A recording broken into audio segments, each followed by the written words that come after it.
Welcome to Manage Your Damn Money with Ben and Malcolm, where we trade in personal finance advice for entertaining conversations about money and millennials.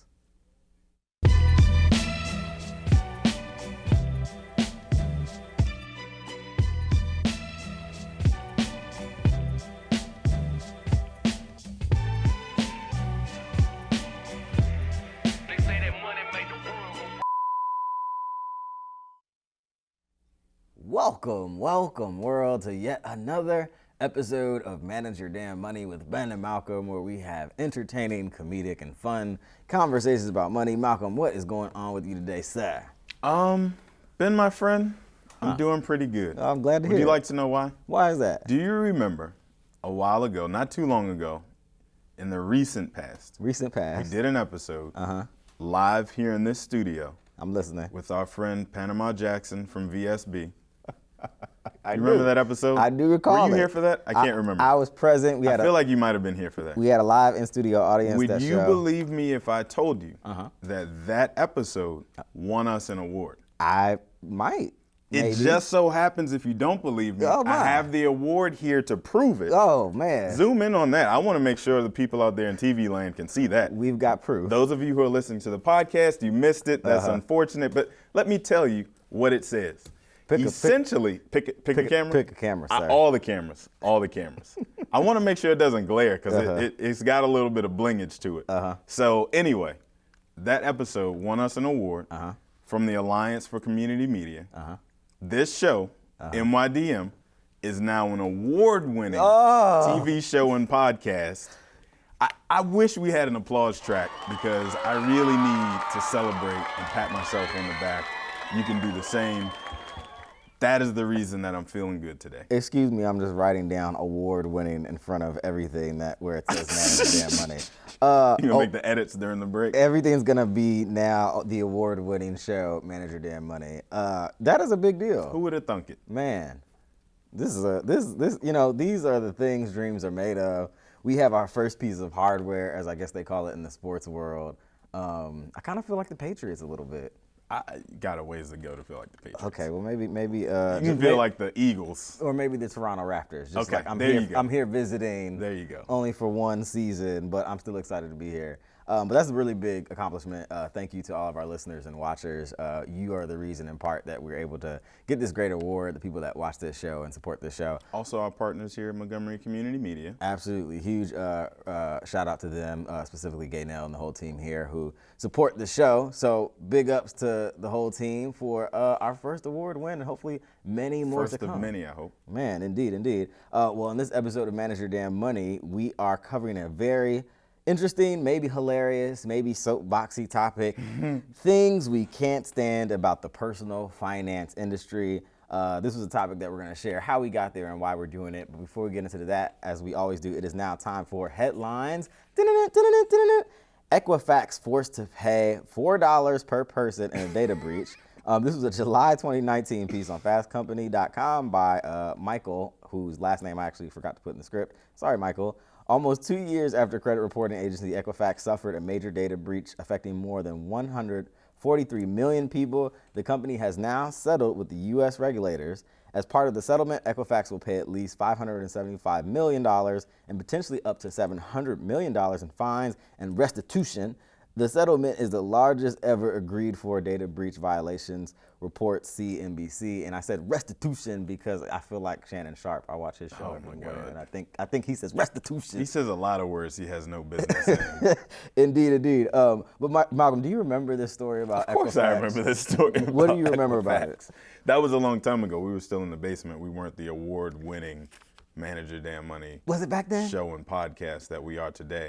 That was back then. I remember very vividly because I was so outraged by the whole thing. It was probably another show with me ranting like I feel like this one is going to become. Right. But yes, I absolutely remember how disgusted I was. Right. And over Equifax and their data breach. And the specifics were they had like the doorway to where all the information and data was for their users. And they had been warned. Right. They had been warned, your security's low. And they essentially had like password 123 as like the password to get in. Right. And then as a result of that, a whole bunch of people who did not sign up with Equifax, whose information is just collected as a result of credit scoring, was exposed to whoever's doing bad on the internet to get people's information. Which I think we agreed was our biggest problem with the whole thing, is that nobody signed up saying, can I use this service? Right. You told me that I was going to become a part of this, and then you let my data out there just flapping in the wind. Absolutely. So when you look at the numbers the story went on to say involved, that total doesn't seem like much considering how many people were affected. The terms of the agreement say Equifax will set up a restitution fund of $300 million for the victims of the data breach. That fund could climb to $425 million depending on its use. People who are affected by the breach will have to submit claims proving they were victims of fraud related to the breach, or that they set up credit monitoring services following the breach. I don't know how you prove you were affected but anyway, Equifax will also need to pay a $175 million fine to the states and a $50 million fine to the Consumer Financial Protection Bureau. Adding all these fines and penalties up, you get $575 million to $700 million figure. The problem is when you divide the minimum end of that figure by 143 people, you see that the Equifax is essentially paying $4 for every person's data that was breached data, including a person's social security number, birth dates, addresses, and in a few cases, credit card and driver's license numbers too. I think it's going to be a far bigger settlement than $4. The $4 is laughable, and you saw that I actually had my knee-jerk reaction was to start laughing. Right. However, the reason I believe it's going to be far more than $4 is because nobody's going to go through the trouble of actually signing up to fight for it. Well, it said you have to prove that you were affected, and that in and of itself feels like I don't feel like it anymore. Remember, though, when it happened, people were saying, well, you should lock my credit file so that I don't have to be out there exposed. And they said, oh, sure, we'll do that. You have to pay for it, but we'll do it. Then they said, well, if you can prove that you were part of the breach, then we'll do it for free. So you have to go on and find your social security number on the black You have to go on the dark market. web and actually find your social to steal, to prove that it could be stolen. Like, what is this? Here's my social security number on sale on So that is the blackweb.com. reason I'm pretty confident that the majority of Americans, and I'm going to throw myself in that pile, are not going to go through the trouble of trying to prove that you were affected, simply because of the work it entails, just for them to turn around and say, oh, you don't qualify. Right. And let alone, I don't even know if I was affected. Like, how do you determine whether or not you're affected? So I added identity theft protection to my homeowner's insurance policy and said, I'm going to leave it up to God. that was pretty much my approach. So it costs probably another $7 or $8 a month to be covered. I don't remember what it is, like $25,000 or something of losses if somebody steals my identity. That's enough for me. Like, I'm good. That's what's up. So another question for you. Does the number, at least $4, certainly if not as many people apply, but let's assume that you were actually paying out to those 143 million people, does the $4 per person settlement like make a mockery of this kind of wrong being done to you? It does if you really have to go through a lot of work to get it. If all I had to do was send back a postcard that says, yes, I am an adult with a social security number, so I qualify for this, which is basically what it should come down to, then I think $4 is warranted, because all you really did was find a post office to drop that postcard back into. Here's your $4 call it a day. However, if I've actually got to go through the trouble of printing out a document, finding an envelope to put it into, and then mail it, and I have to buy my own stamp, then I have to find a post office, hope they are still open, because most post offices are closed these days. Now you're applying for college. Now, like at that point, it's not worth the gas it takes to do all this. So no. It just depends on how easy they make this whole process. Indeed. My last question before we go to a quick break. When it comes to big companies, especially now that we're in this like data era where your data can become the product, obviously we know Facebook and all kinds of different companies do that. What does it say when a company violates, the sanctity of your social security number, so to speak, and this is the result? Like, what message is that sending? Well, honestly, the bigger problem is how lethargic and lax everybody was around this whole thing. We made a bunch of noise, we being Bernie Sanders, a whole bunch of noise, shook our fists and our index finger and said, you Equifax are gonna pay. And then the election cycle went past. Where's your Bernie accent? Wait a minute. You Equifax. like it was visceral and loud for like 6 months. Right. And now nobody cares anymore. Right. That's America. That's where we are right now. We're running from one outrage to another, and Equifax just happened to slip right in there, take their penance to the tune of $500 million or whatever, which is a drop in the bucket for a company the size they are. Right. And they'll move on to the next thing. Right. Indeed. Well, unfortunate situation. But for those who are affected by this data breach, get your $4, please. It's the least you can do for yourself. I want to remind people you can always catch past episodes of Manage Your Damn Money on Apple Podcasts, SoundCloud, Stitcher, Google Play, Spotify, and several other platforms. Just search Manage Your Damn Money. If you have a question or you have a topic you want us to cover, send it to us. info@manageyourdamnmoney.com. You can always catch us on social media. My handle is @MYDM1. Malcolm, what's yours? The award-winning @Malcolm on Money. Indeed. And I've got to modify it. That's going to be a long username. You can always catch us on Facebook, facebook.com/manageyourdamnmoney. This is MYDM with Ben and Malcolm. We will be right back.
Welcome back to Manage Your Damn Money with Ben and Malcolm, where today's conversation at hand, things we can't stand about the personal finance industry. Malcolm and I have a saying: if a person is on a porch shaking their fist, it means they are in our camp of being curmudgeonly old men or women showing their discontent for popular or trendy waves of the world. I've shaken my fist at the use of the word lit. Malcolm shakes his fist at unnecessarily long CVS receipts. Yes, absolutely. And we both shake our fist at how the snooze button is bigger than the off button on our iPhone alarms. Absurd. Indeed it is. Sometimes we have solid reasons to shake our fists. Other times we just shake them out of habit. But given our platform of a television show about money, we thought we'd take a comedic but also reflective look at the things we shake our fist at in the personal finance and money space, Malcolm. And when I think about shaking our fist from the porch, I always think about Mr. Wilson from Dennis the Menace. Yeah. Like conceptually, the old man on the porch, get off of my lawn. That's apt. I don't ever want to see myself as Mr. Wilson, but I get it. Oh, Mr. Wilson. Well, what kind of inspired the show, first of all? Let's kind of talk about the background of how we developed this concept. If I'm not mistaken, it was you and I were having a conversation, and I told you about a friend of mine, Sandra, shout out to Sandra Davis, who said something to me that made me laugh so hard that I couldn't let it go because it was so perfectly accurate and like summed up everything I've been feeling for the last like 5 years. I've been paying attention to the personal finance space. What did Sandra say? She said to me, I wrote it down to make sure I got it right because I want to give her justice. So she said to me, quote, anyone who has ever paid a bill in their life is now suddenly a personal finance expert these days. I do remember Unquote. you texting me that. And then I said, that's the deepest thing I've heard in all of 2019, and the most accurate way I can describe the way I feel about what the personal finance space has become. Right, just thoughtful. A story we pulled to kind of demonstrate what we're kind of talking about. The headline for this piece reads, "Today's personal finance advice doesn't actually help those who need it most." This was a February 2019 piece on the HuffPost.com by Casey Bond. The piece reads, and it's a little long, so bear with me. "Those who hawk advice for a living often put their own financial interest ahead of yours. Those who hawk advice for a living, advisors, self-help gurus, and marketers are simply an extension of the financial industry. They're often compensated by financial institutions looking to snatch up highly qualified customers, and you can't make money off someone who doesn't have any." If you think of a financial institution or industry as a body, the advice side is its arms reaching out to consumers in hopes of connecting them with the product. Rather than working to combat wealth inequalities and empowering the consumer, popular personal finance advice often reinforces those disparities while serving up a healthy dose of shame. Malcolm, so how do you react to the opening of this piece and when you read it? So, you remember you and I were kind of like ideating, if that's a word. I know it's not, but you get where I'm going. Brainstorming. We were ruminating about this show and trying to decide how to make it sound like we weren't just two haters sitting on the sideline watching everybody having fun in the Instagram pool. Right. So the thing that stuck out to me was my disdain for the people who are the quote unquote leaders in the space. Sure. And then the fact that once we started to really dig into it, or you started to really dig into it, you discovered there was a piece that was already written about why some of those quote unquote leaders in the space weren't doing it any justice. Right. And then I went and read it, and I felt like I had written it myself. Like, it was so amazing to me that somebody else was singing all the words that I wanted to sing to describe how I was feeling, kind of like Lauryn Hill. It was just amazing to me. And so, perfect. And this is the piece Malcolm's referring to, is the one I'm reading. It went on to say, "The advice isn't all bad. After all, there's nothing wrong with urging people to live within their means, follow a budget, or invest wisely. Those are good things. But if you look at the kind of advice that's out there today, you see there's very little that acknowledges the systematic reasons behind many people's financial woes, or providing real solutions for those who have to choose between paying the electricity bill or putting food on the table." The person actually mentioned Susie Orman, the author of 13 best-selling books and host of the former, or it's not on anymore, but the Susie Orman Show, which aired on CNBC for 13 years. And this piece actually kind of reflects on some of the older representations of financial gurus. Sure. Susie Orman's one of them. The village elders. Right, indeed. Orman's brand of self-help leans heavily on scolding people for their financial decisions. She's one of the most widely known personal finance, quote-unquote, gurus who make their living advising everyday Americans on everything from paying off debt, saving for retirement. I remember watching the Susie Orman Show. I've watched so many episodes. Indeed. And I remember people would call in with their thing that they had, and she would light into them like, "You're not supposed to do that." So do you remember who I compared her to? No. The parallel is crazy when it finally hit me. Okay. She reminds me so much of Judge Judy. She's just like Judge Judy, sitting up there on her perch. Oh my God. Pointing her finger and hammering people for their terrible life decisions, according to her. And it could be something as simple as I missed a student loan payment and I want to know what effect it's going to have on my credit score. Right. And she'll tell you the stupidest, laziest, no good. And I'm just like, how is this advice? And this is I'm in high school or college at this time. And I'm like, how is this advice? This just doesn't seem right. That's funny. It's I came to church to ask a question, and I came to Bible study to ask a question, and everybody turns and looks at me like, how come you don't know this already? I came here to learn, right? Don't chastise me for my ignorance, enlighten me. So anyway. Yeah, right. Well, these gurus aren't held to any fiduciary standard, and this is kind of an important thing. Fiduciary standard is when you have the best interest of the person who you're talking to at heart. They're working as entertainers, not advisors. At best, their advice is too generic to truly help many people. At worst, it's rife with conflicts of interest. Orman's career, which began as a financial advisor for Merrill Lynch, has been marked by controversy. She's been a paid spokesperson for financial products, including car financing programs offered by General Motors. Strike 2. And term life insurance from Select Quote. Strike 3. Indeed. In 2012, she launched her own. This one's really problematic because if you know anything about prepaid. We need more strikes? We need more strikes. I think we're going to go above the 3 strikes limit here. In 2012, she launched her own prepaid debit card, a type of product marketed to the underbanked and notorious for charging superfluous fees. Her approved card, which is what it was called, charged monthly maintenance fees of $3 among a host of other fees depending on how the card was used, and was advertised as a tool for consumers who didn't want the risk of a credit card but needed to build their credit scores. And then here's where it gets worse. The Credit Bureau TransUnion had agreed to examine cardholders' usage but never factored it into the credit scores. 2 years later, the card was discontinued. And for those of you who are not familiar with like prepaid debit cards, I think there was like, what's his name had one? Russell Simmons. Russell Simmons. Was the Rush card. Kamara Lee. Right, Kamara Lee. The Baby Fat card, the Rush card. Oh my God.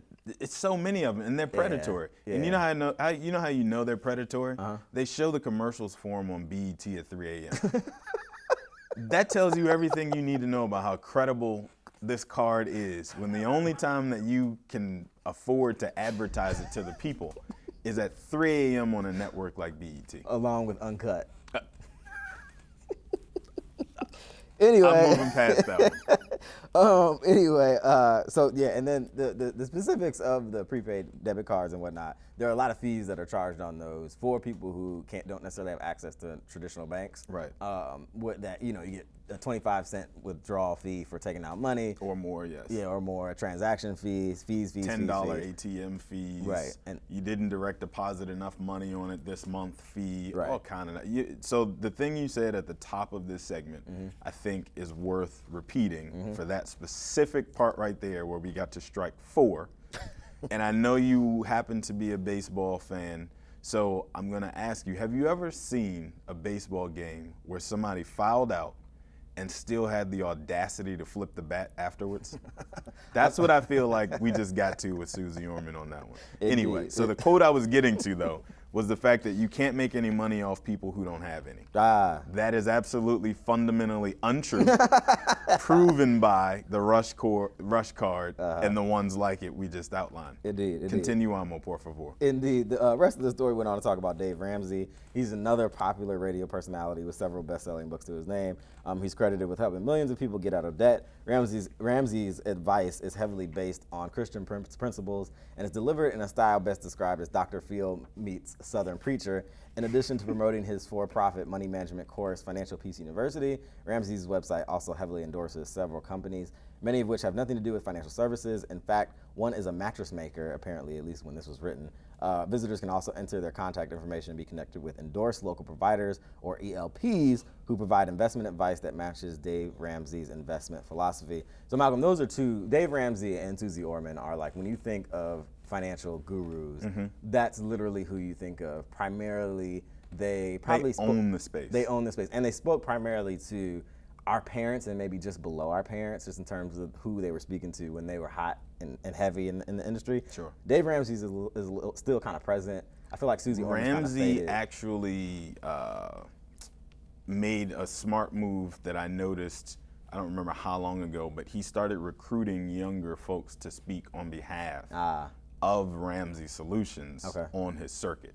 So there's younger people, there's diverse, ethnicities, or however you're supposed to say that these days, I don't even know. Right. But there's like a whole bunch of people who aren't the old white guy that personal finance traditionally was designed to speak to. Right. He purposefully created that army of people to also push his goods, because that then gets to our generation and the ones younger than us who haven't even made any money yet. Indeed. What do you think is the most faulty component of the concept of personal finance guru? Because it's something I personally have great disdain for, the label I'm a guru around this topic, specifically personal finance. What's problematic about it? Oh, there's so many things problematic.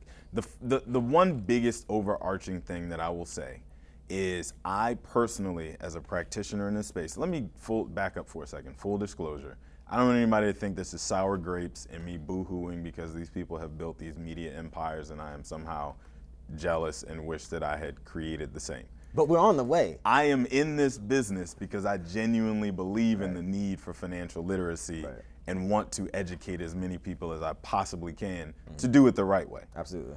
Separately from that, my issue is that people like me who are licensed in this space, certified in this space, have probably more degrees and letters behind their name than they're ever going to live to get a chance to use.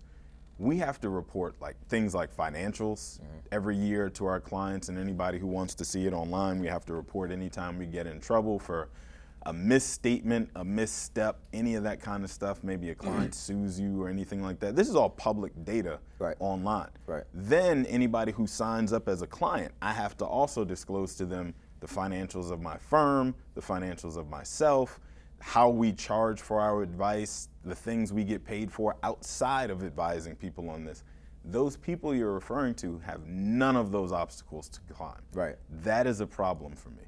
Because now I can be any old body who was a tire salesman yesterday. And to Sandra's point before, because I paid a bill and learned how to budget and paid off $5,000 in debt, now I'm an Instagram star, and people think because I have likes and followers, I must know something. No, I don't. Not necessarily. I should caveat preemptor. Not necessarily. So my final question before we go to our second music break: what's the challenge in taking in personal finance entertainment? Like clearly there is some entertainment value. This show is entertaining. Absolutely. I think we watched. We both watched Susie Orman's show. I remember seeing some other show on I think it was PBS where she was on stage telling a telethon where she was selling a book and a CD. Absolutely. Now, it's fine that there's an entertainment component to it. How should people contextualize the information as they're getting it? That's the hardest part. Is that so? If you think about it in terms of all the other self-help things out there in the space, your Tony Robbins, your the hip hop preacher, what's his name? Eric Thomas. Vaynerchuk, all those people who they push their "you can have this life too" the cussing factory methodology. Go ahead, continue. They push that whole "you can have it too" mindset, right? And they have built huge empires. Like Tony Robbins owns an island that if I tried to fly to it, there are people there to shoot me out of the sky for trying to come to his island. So if you think about it, it's parallel to that. You pointed out that it's entertainment, and anytime you throw that entertainment word in there, you've absolved yourself from a lot of the responsibility that goes along with whatever the message is that you put out there. In this case, though, I feel like you do so much more damage than you do with self-help things where, okay, I tried your affirmation, it didn't work, and the worst thing that happened is I woke up tomorrow and I went to work anyway. And same thing the next day and the next. If I took your personal finance advice to heart and I went and acted on what you told me, I could really dig myself into a deeper hole than I was in before I came into contact with you, which is why there's so many regulations on our industry that there are right now for things like communication. And the reason that I always give the disclosure that I'm not here giving out personal financial advice to anybody individually and blah, blah, blah, blah, blah. Those people don't have to do those things because they aren't licensed to do anything actionable. And that's where there's a challenge. Indeed. Well, on this episode, we're talking about things we can't stand about the personal finance industry, a little bit of us letting off the steam, Malcolm, about the space that we occupy to some degree. But I want to remind people you can always catch past episodes of Manage Your Damn Money with Ben and Malcolm on Apple Podcasts, SoundCloud, Stitcher, Google Play, and Spotify, and any other place where you might listen to podcasts. Simply search Manage Your Damn Money. And of course, if you have a question or a topic you want us to cover, send it to us, info@manageyourdamnmoney.com. You can catch us on social media. Malcolm, what's your handle? @MalcolmOnMoney. And mine is @MYDM with a 1 on the end. And you can always catch us on Facebook, facebook.com/manageyourdamnmoney. This is MYDM with Ben and Malcolm. We will be right back.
Welcome back to Manage Your Damn Money with Ben and Malcolm, where on this episode we are talking about the things Malcolm and I can't stand about the personal finance industry. And again, this show came as a result of us kind of kicking around some things and ideas over our little text thread. And another thing that we pulled for this story, common problems inside of the personal finance advice space. One of the first things, some of this was layered in the first segment, sure. But we wanted to pull it out to be a little bit more specific. Shaming and talking down to people. When figures give advice but admonish you for buying coffee, keeping your Netflix subscription, or making the quote-unquote wrong decision, you're also making someone feel regretful and reducing their decisions down to a singular act. It may be more complicated than that. And Malcolm, like I said, I remember specifically seeing a show of Susie Orman where she literally was on the pulpit pointing at people, telling them what they should and shouldn't have done. She came across my Twitter feed.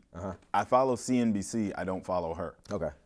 She came across my Twitter feed from some CNBC story talking about how if you didn't buy that coffee every day, you'd have $1 million by the time you're 72. Right.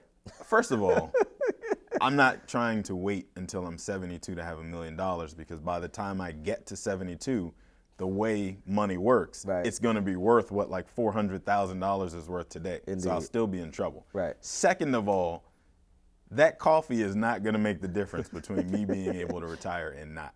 But somehow everybody's jumped on that bandwagon, except Howard Schultz, the CEO of Starbucks, who put out a think piece on how drinking coffee is not going to make you poor. But obviously that's a little loaded. Indeed. And then another element that we wanted to pull, providing one-size-fits-all advice. Malcolm, what does this mean to provide one-size-fits-all advice? Yeah, it's when somebody calls up a show, Dave Ramsey's show, Susie Orman's show, Rick Edelman's another one, all those folks like that. Right. They call them up and they say, hey, I have this thing going on in my life. What should I do? Right. And they answer the question. Right. And then the next person calls and they ask a different question. The next person calls, they ask a different question. The fourth person calls and asks the same question as the first person, wrapped in a little bit more flair. Right. The answer is the exact same. As the first person. As the first person who asked that question the same way. Right. All you need to do is get X, Y, Z, do A, B, and C, and you will be okay. Well, how is that possible if you don't know me, right, and you don't know the first person who asked you the question? Right. How do we possibly have the exact same answer and advice, right, if you don't know how different that person's life situation is from mine? Right.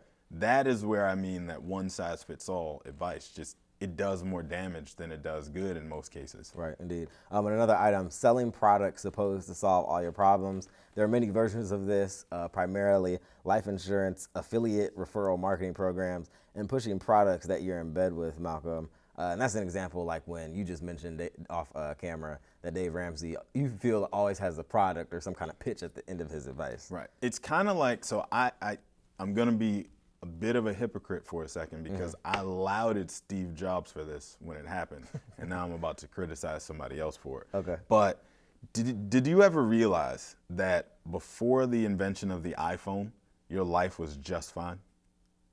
You were doing pretty good. Okay. Graduated college, probably applying to grad school, feeling good about yourself in your Honda Prelude. Indeed. Whipping through the streets, all that good stuff.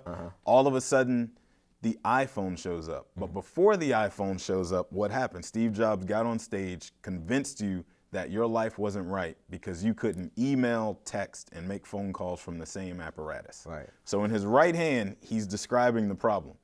In his left hand, he says, but wait, I have the solution. Right. It just so happens that while you're agreeing me that your life sucks because you can't do all those things at the same time, right, here is the solution, my friend. Right. It'll only cost you $4.99 or whatever the first iPhone was. I don't even remember. Right. That to me is genius. He created the demand so that he could sell you the product because he created the solution before he created the demand. Right. Now I'm about to criticize it and look like a hypocrite because now I have a problem with the fact that you can sit through 59 minutes of a TV show, listen to Dave Ramsey talk about all the different things that are wrong and how you can fix them, and just hang on a little bit longer. I'll describe it to you toward the end. Hang on a little bit longer. I'll describe it to you toward the end. It's coming. Right. The big reveal is coming.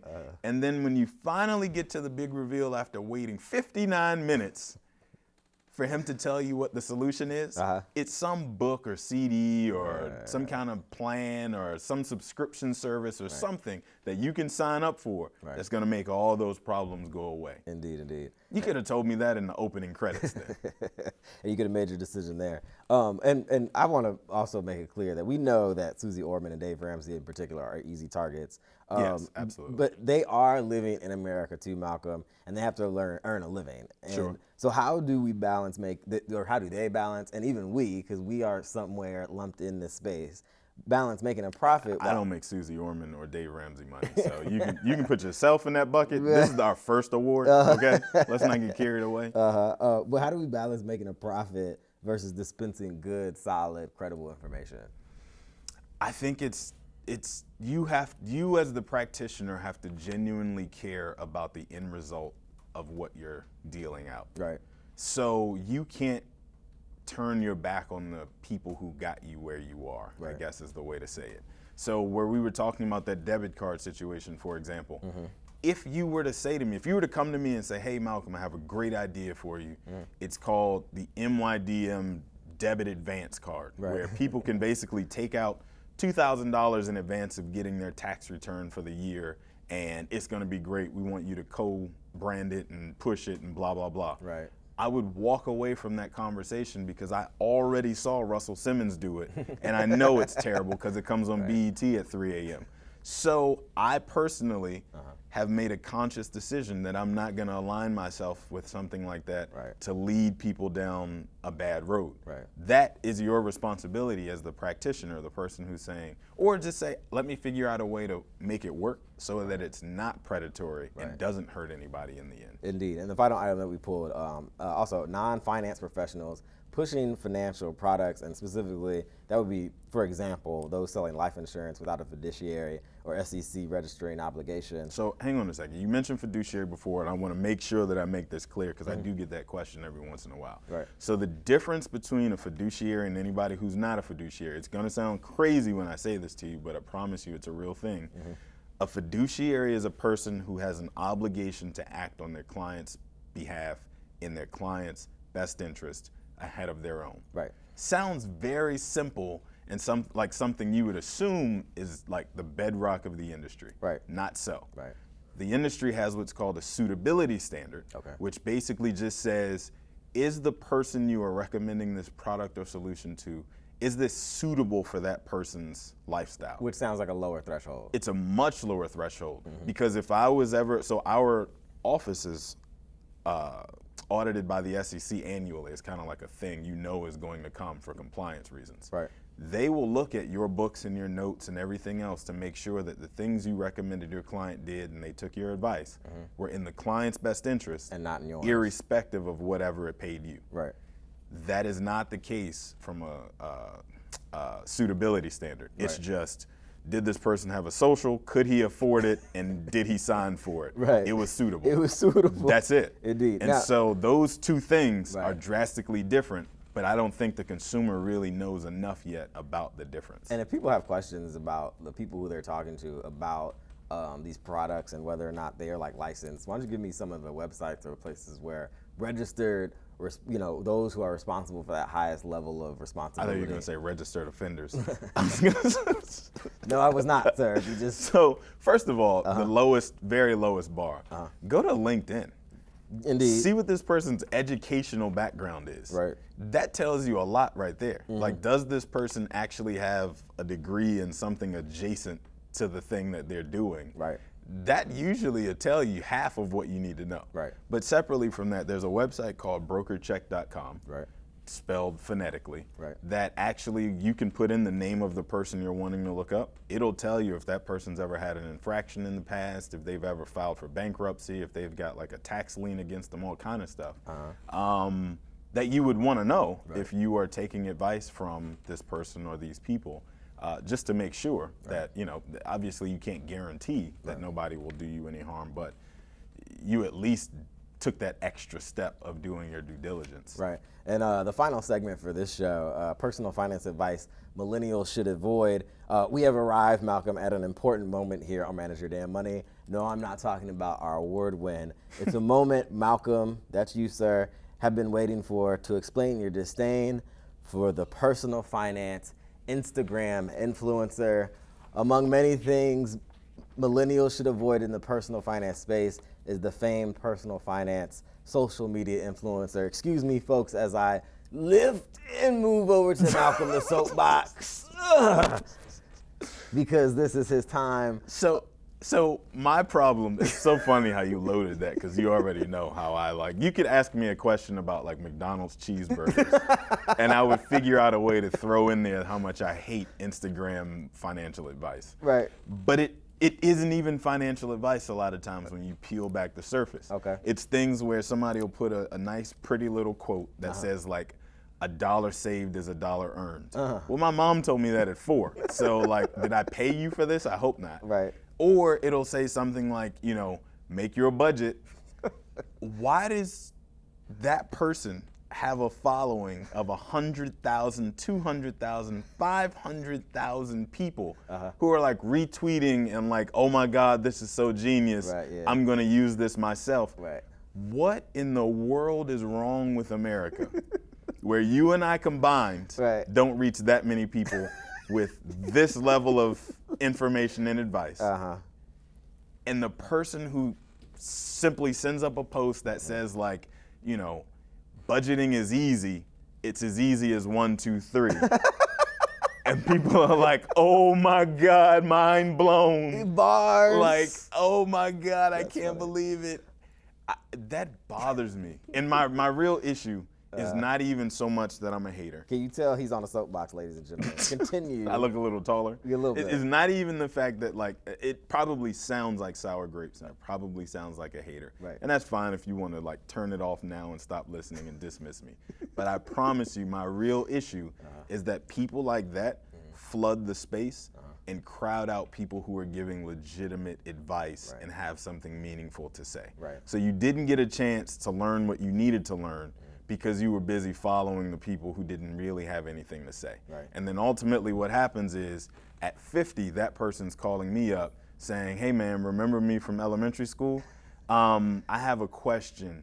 I bought this system that this person was selling on Instagram. It was supposed to make my situation better, and now it's twice as bad. Right. So can you now work 4 times as hard to help me dig out of that hole, because I really only have 10 more years to work. Right. And I'm gonna have to say, elementary school? I don't know you, man.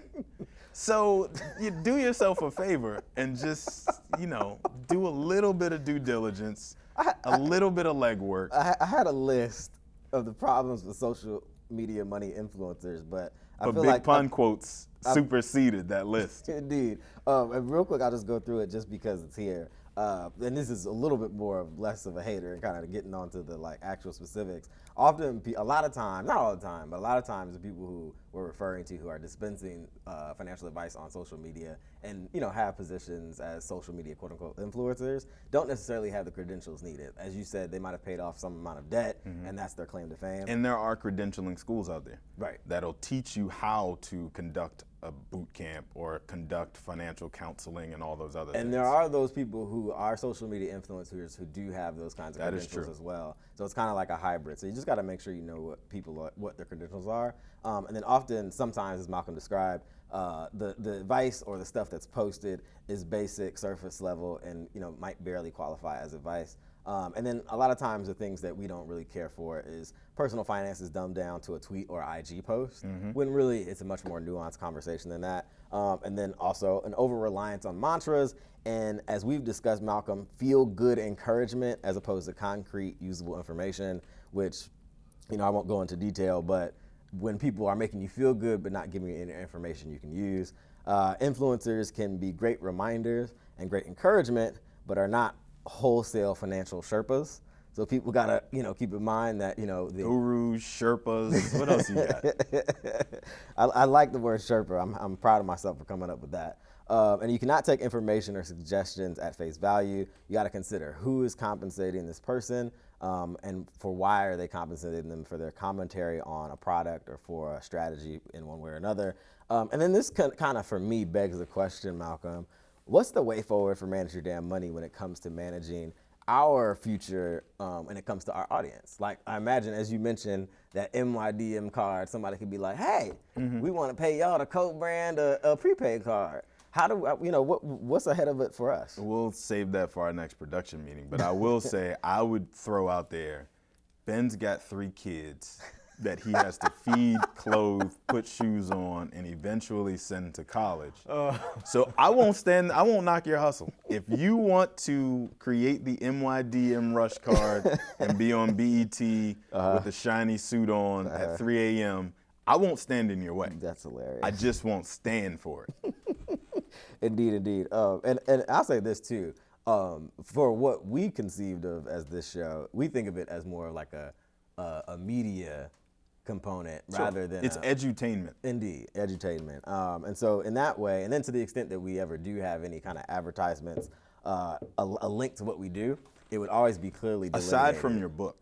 Well, I mean, yeah, but even that's clearly. You don't do a good enough job of advertising it, so I just threw that on the table. I appreciate that. Fictitious Financial Fairy Tales by Ben Carter on Amazon.com and other places. So now are we Dave Ramsey, like pushing No, because the book doesn't necessarily solve the problems. It's just interesting stories. Yeah. But because you got on the topic of products to sell, I just figured I would help those triplets with some shoes, Well, I appreciate that, sir. And real quick, to what do you attribute, because we were talking about money influencers on social media, to what do you attribute the rise of the Instagram social media money person? Everything else on social media. Like the people, like there are people who sent, I probably don't get as many of them now because I've pissed off enough people, but like, the people who send blind Facebook messages like, hey man, I got this way for you to make an extra $400 a day if you just, DM me back and I can tell you how to do it. Right. Or, the people that are like, oh, if you get 5 friends to also sign up for this thing, I'll cash app you $1,000 that like, so you got all those kind of people that like somehow or another that system was working. Right. And this just fit right into the middle of it. Because as I say all the time, like what shows up on social media tends to become people's reality for better or for worse. And a lot of this has to do with that, the social media effect. Right. And the interesting thing too is also the people who do these kinds of work, you can apply this to a lot of different spaces. Instagram, you have the ability to obfuscate what it is that you actually do and how much of a person you are in that field. So you can present yourself as, all you have to do is like take pictures and say, I do this, and then you are then that, right? But you have to go a little bit deeper, figure out who that person is, if that's somebody you want to actually kind of take information from. And then also know people who are practitioners. Malcolm has like 141 followers on Instagram or something like that. But because you're managing people. I might have like 14, I don't even know. But you're busy doing your work of being a financial professional. And my point is, you're not an influencer because you're busy doing your work, which, in my mind. I influence the people that pay me to influence them. Like I don't have time for the. Anyway, the heart eyes under the post and that's my job.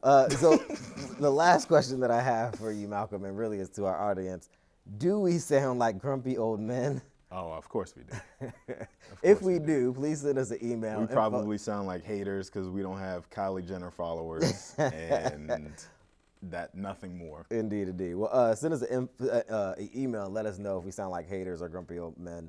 info@manageyourdamnmoney.com. And with that, we're going to close this show. I want to actually remind you to always listen to past episodes of the show on Apple Podcasts, SoundCloud, Stitcher, Google Play, and Spotify. You can also please leave us a review on any of those platforms. That helps more people catch the show. If you have a question or you want to tell us that we sound like old men, send us that email, info@manageyourdamnmoney.com. You can always catch us on Instagram or Twitter, where we have less than impressive following. My handle is @MYDM1. Malcolm, what's yours? @MalcolmOnMoney. And you can catch us on Facebook, facebook.com/manageyourdamnmoney. Thanks to our friends and partners here at Montgomery Community Media for their hospitality. As usual, be good with your money. Peace.